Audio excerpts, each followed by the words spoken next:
All right, East Tiger Summit, and today we're going to be talking about tips of getting into mountain biking, or you want to get into mountain biking and now what? So I got 4 kind of topics that I want to kind of discuss. This is all going to be super candid, kind of on the fly, but I did think about the 4 topics. And the first one is going to be choosing the right bike. So obviously when you get into mountain biking, you need a bike, you need a Steed, and there's a couple schools of thought that I have this, and I work at a bike shop, so I help a lot of people get into mountain biking, and it's super fun. So the first school of thought that you'll see is get a hardtail. And a big reason why people say this is because hardtails are oftentimes more affordable. So the financial barrier to entry is less. This is good, like good advice, but a couple things with a hardtail is pretty much every long-term mountain biker will tell you that, y'all good? You all right? Yep. Okay. A lot of long-term mountain bikers will talk about this like loop. Okay, the loop is this. You get a hardtail because the barrier to entry is low, and then you ride it, you get super good, and then you say, well, now I want to get a full suspension because I want to tackle harder, more gnarly trails.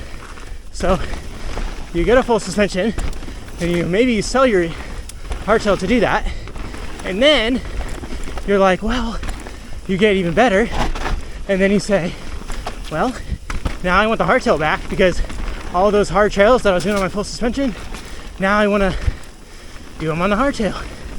And that's like a very common path. So I like to tell people, if you know you're going to love this sport, if you know you like being in the woods, flying down something, getting the exercise, whatever, if you know you're gonna love it, start with the full suspension, okay? And then there's a couple schools of thought with the full suspension bike. The first one is you gotta get the bike that's going to match the kind of trail you ride. You can get a cross-country bike, which has just shorter travel, little slick rocks.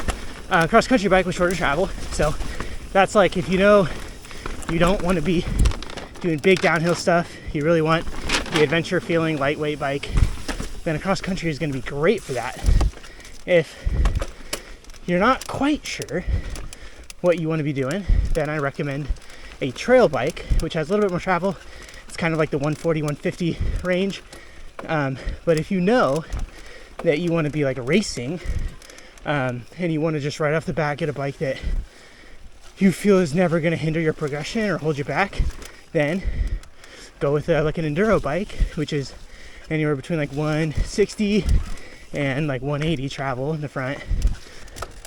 Okay, so then once you've kind of narrowed down like what kind of bike you think you're going to want, then the big question is, do you get used or do you get new?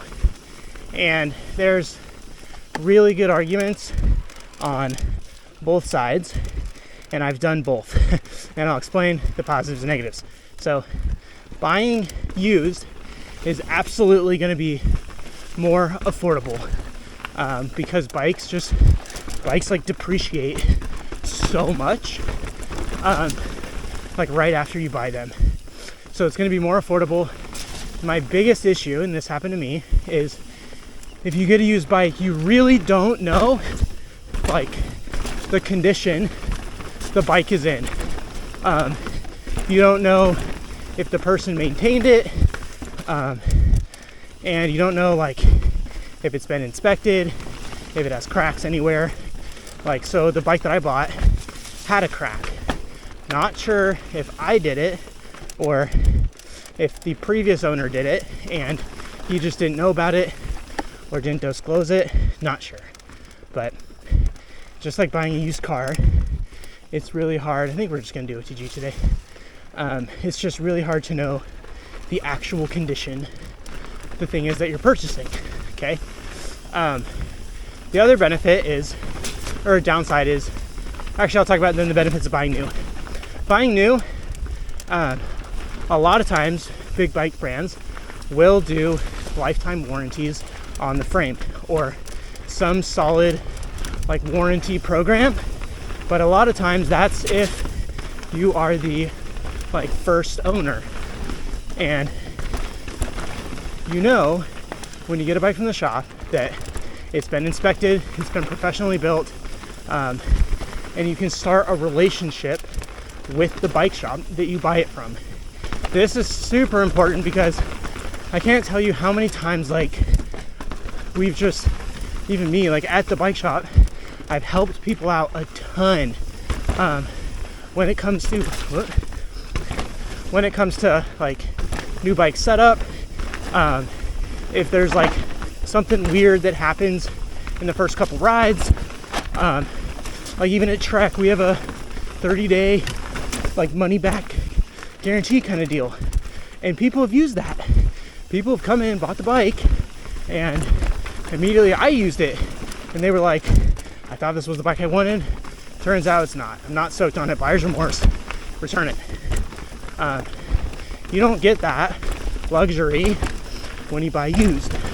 Okay, hey, this is Corbin from the future. So I was kind of thinking back to the conversation I was having about bikes.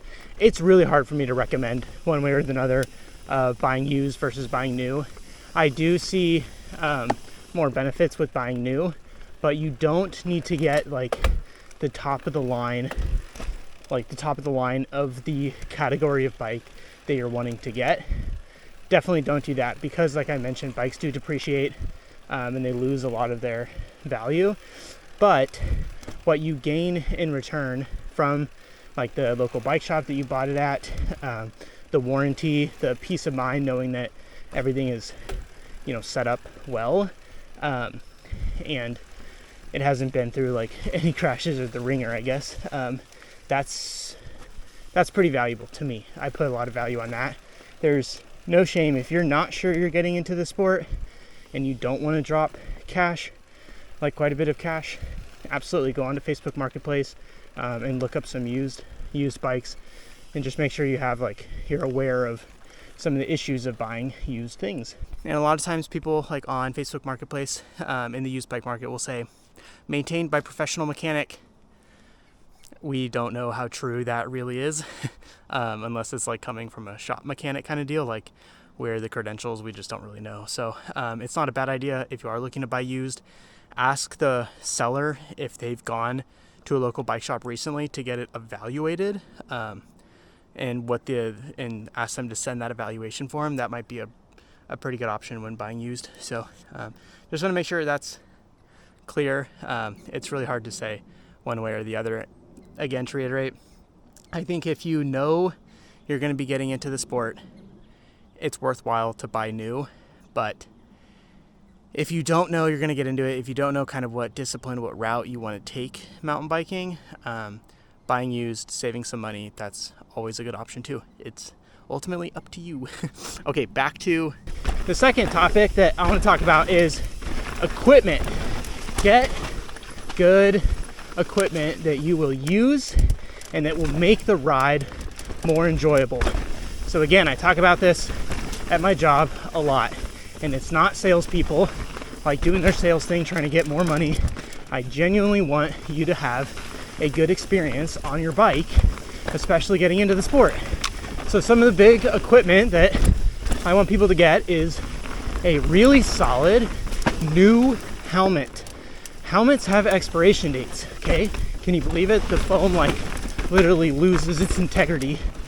So helmets have expiration dates, and there is absolutely no way that I think people should just forego getting a solid helmet. You have one brain. One crash could literally end your entire mountain biking career and potentially end your life. So get a good helmet, okay? There are a couple different types out there, like full faces, half shells, and that is going to be personal preference. I am a huge fan of my full face helmet. I will pretty much always wear it, mainly because I film, but just the added safety net of having, these roots are slick today. The average safety net of having a full face is crazy high.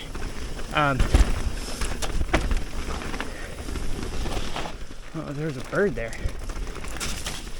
So the next gear I want to talk about is also in line with safety equipment, and that's going to be knee pads. Oh. So knee pads are super good. Some people are like, well, I never want to ride where like I'll need to use the knee pads, but buy them because you really don't know. And as you're a new rider, I just think prioritizing safety and making sure that if you do crash and it's on your knees, like you're not just gonna get your knee blown out, you know. So I think knee pads are super solid. The next part is kind of dependent on what you want to do. So, whoa. If you want to like, to clear that. If you really want to just get into downhill, you know, maybe get some elbow pads. But if you know you're going to be doing more like cross-country stuff, you can maybe forego those. The other thing is gloves, right? Same argument about like elbow pads are, you can get full finger gloves, half finger gloves, but just make sure your hands are warm, they can stay dry, and you have a good, and you have like a good area to grip, and you don't get like hand fatigue. Another thing is bike rack. Get something that's going to be nice, it's going to last you, it's not going to make your bike fall off, give you a peace of mind when you're out transporting your bike, and it's easy to load on and off. Those are my things. Don't sleep on a good bike rack. That convenience and peace of mind is crazy high. I can't tell you how many people come into the shop and we got to fix their bikes that literally flew off the bike rack on the highway. It sucks.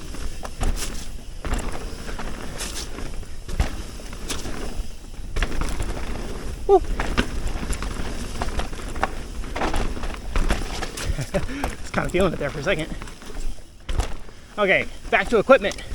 Floor pump is big. Make sure you can pump your tires up reliably. But when it comes to equipment, you don't need the best of the best. Like, you don't need stuff that has all these extra accessories. You kind of need the bare minimum. And some of the equipment I would maybe get used, like floor pump's good, used bike racks are good. Like, I got a used bike rack and I still rep it. And actually I had to like warranty some of the bike rack parts, and the company did it like no hassle, which is super cool. What in the world? I haven't done this trail in forever. I thought about more equipment that might be good to start you off, and that's going to be like bear spray, bug repellent, sunscreen. Maybe you don't need that as a tip, but we do encounter bears out here, so a can of mace, that works just as well. Just carry something. I always have it in my backpack. I have seen a couple bears out on the trails. Some of them are totally chill. Some of them are not.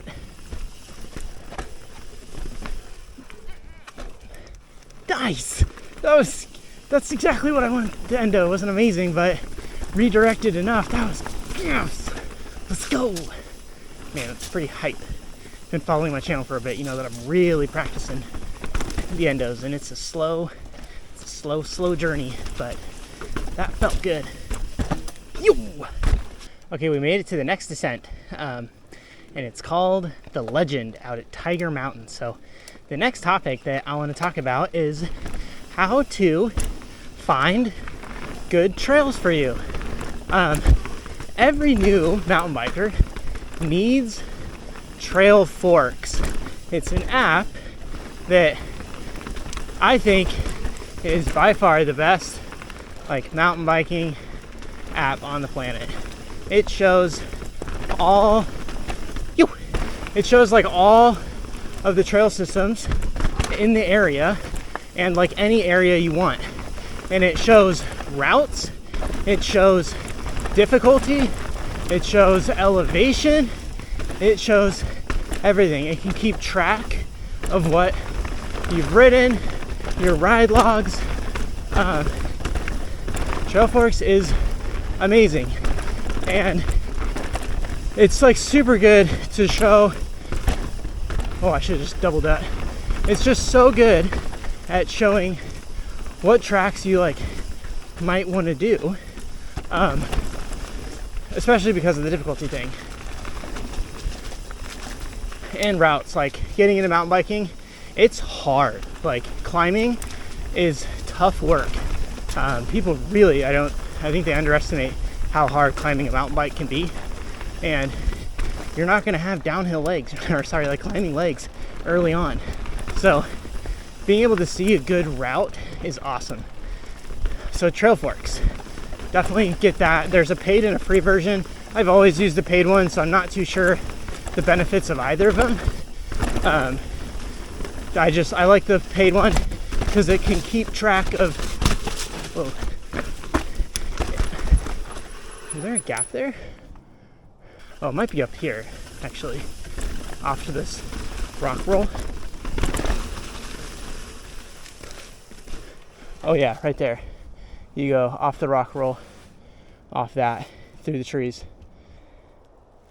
And then what, you just send this. I've seen that gap once before, but I'm just not feeling it today, so no worries.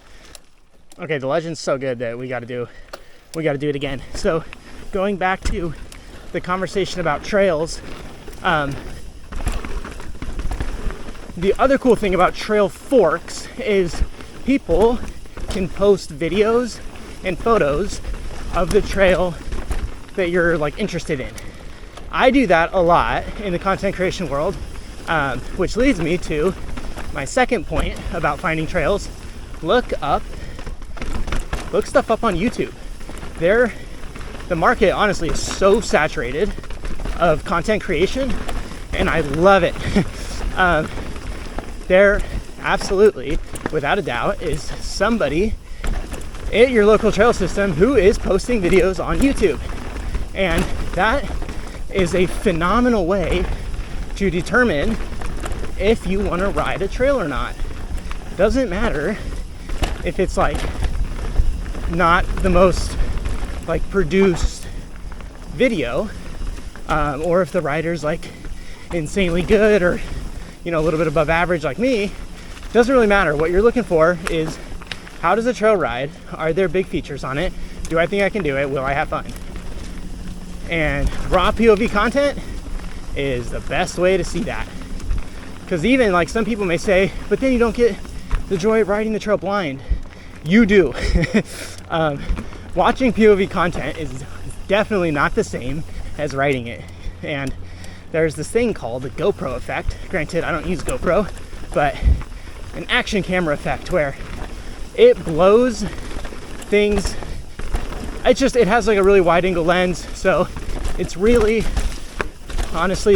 hard to accurately depict how big some features are on camera versus when you get to them in person. Like that gap, totally thought I could do it, but I'm not doing it. It actually might be totally doable when there's not as much leaves and I can see the line. But anyway, be mindful of the GoPro effect when you're going to a new trail. Just be mindful.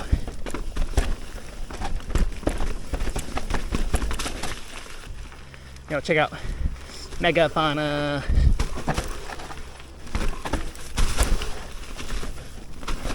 Megafauna. It's got a pretty good size gap. Again, going with the YouTube thing, it probably won't look like much right here, but that is no small gap. I don't like that third jump. I just don't, so I'm not gonna do it. And these leaves are slick. Oh, I gotta gap that.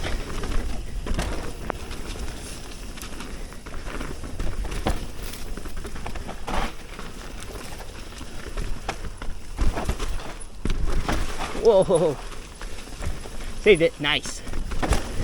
This one, a little bit more intense to try and commentate.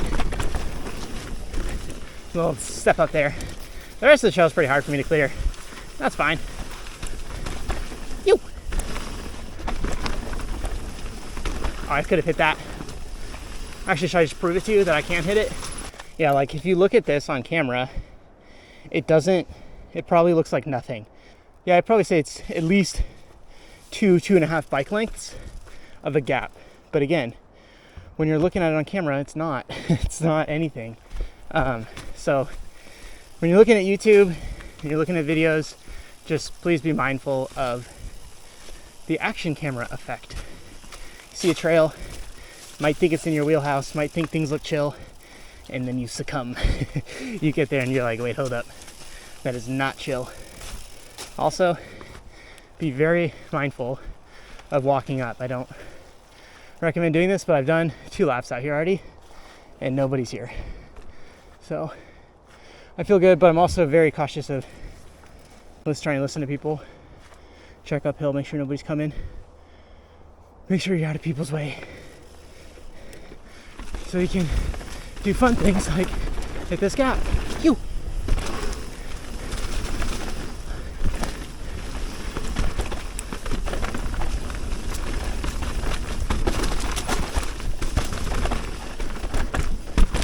Oh, front wheel be sliding. Yeah, megafauna. Honestly, my favorite feature is just that gap at the kind of towards the beginning. It's so fun. Bonus tip number 5, which is get familiar with working on your bike. It can be kind of daunting at first, but there are so many tutorial videos out there, YouTube videos of people talking about how to fix everything you could possibly think of for your bike.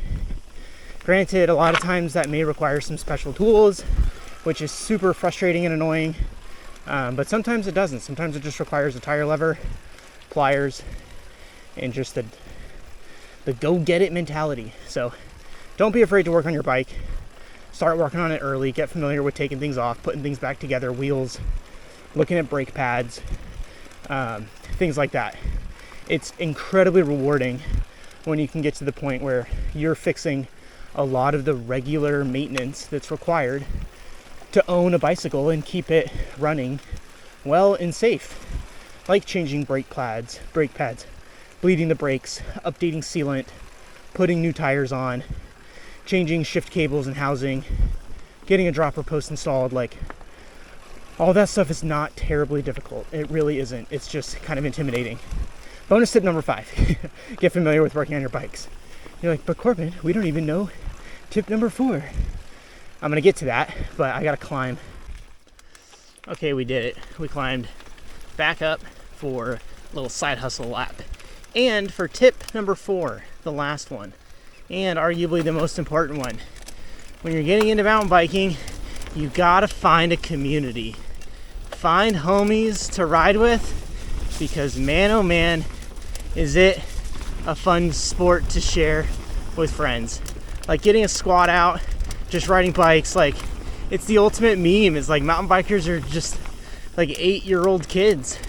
Hey, you wanna go ride some bikes today? Like, yes, I do, every day. Every day I wanna go ride bikes. Yo! Yo!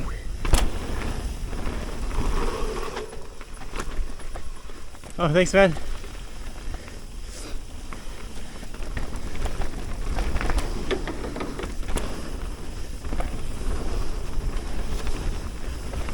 Wow.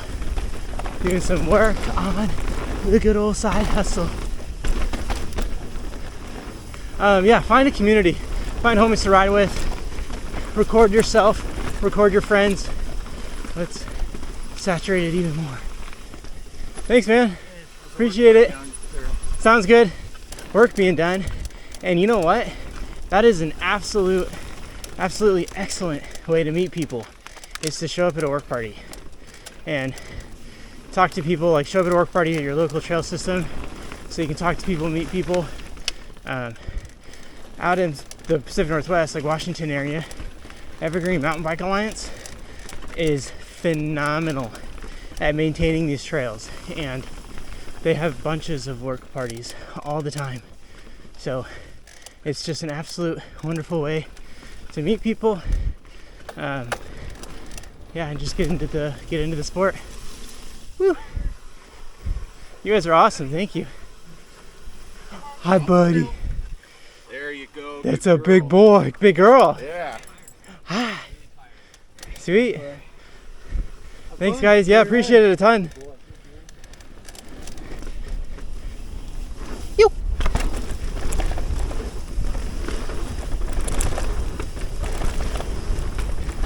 You. You. Nice. Oh, like side hustle is great, but it's even more fun when you're out ripping it with the homies. Oh my gosh. You.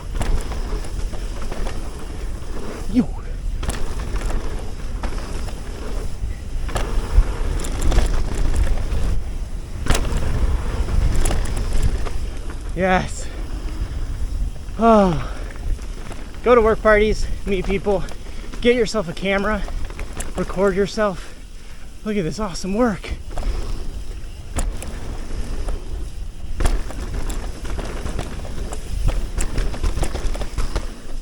Oh my gosh.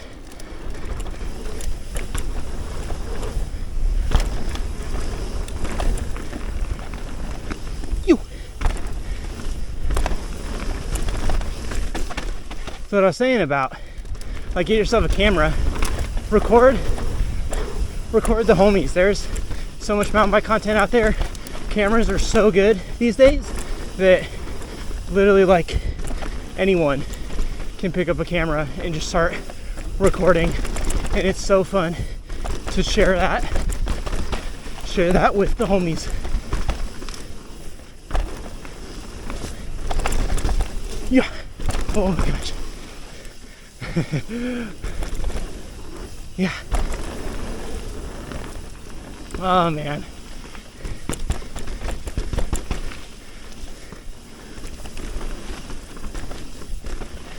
Like, I love meeting people also out on the trail. I haven't done it a ton because sometimes people don't want it, like, publicly posted, but meeting people on the trail and just vibing and then being like, yo, can I follow you down? Like, do you want to see some footage of yourself riding? Like, that's such a treat. But yeah, sometimes people don't want, like, the POV footage of them public, which is totally fine. But it's still so fun to, like, share with their friends and family. Be like, this is what I do. This was my ride, you know? Other ways to meet people, though, is Facebook. I'm a millennial, and the only reason I still have Facebook is because of the groups. Like, there's a PNW mountain bikers group. There's specific groups, like, for individual trail systems. And people post there all the time, like, hey, I'm going out riding. Anybody want to join? Or, hey, I'm on an e-bike. Anybody want to do some laps or shuttles? People are posting all the time, which is rad. Like, just connect with people, you know? Literally all my riding friends that you've seen in the videos and whatnot happened just out on the trails, like, organically. I think Reddit has some stuff, but I'm not a Reddit user, so I don't know. But regardless, find a group, find a community, just share the stoke, because people, like, I don't want to say people don't get it, but people don't get it. Like, if you haven't mountain biked, it's hard to just be like, this is what I do. Yeah.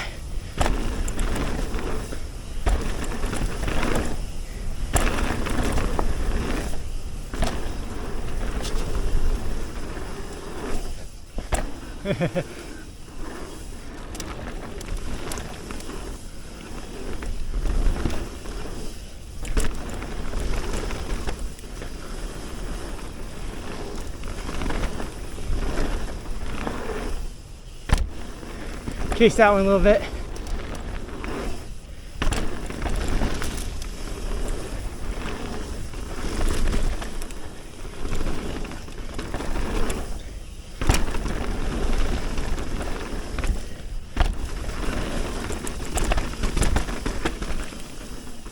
Oh man. That's pretty much the end of Side Hustle. Kind of the end of my tips. Kind of just like a ride and talk kind of vibe. No big editing or anything. I just wanted to get out and ride my bike and wanted to record, talk about getting into mountain biking. So I did that. Anyway, thanks so much for tuning into this one. If you made it to the end, that's so cool. Thanks. Otherwise, just, don't forget the most important trail of the day is the next one. And I can't wait to see everybody in the next videos. Bye now.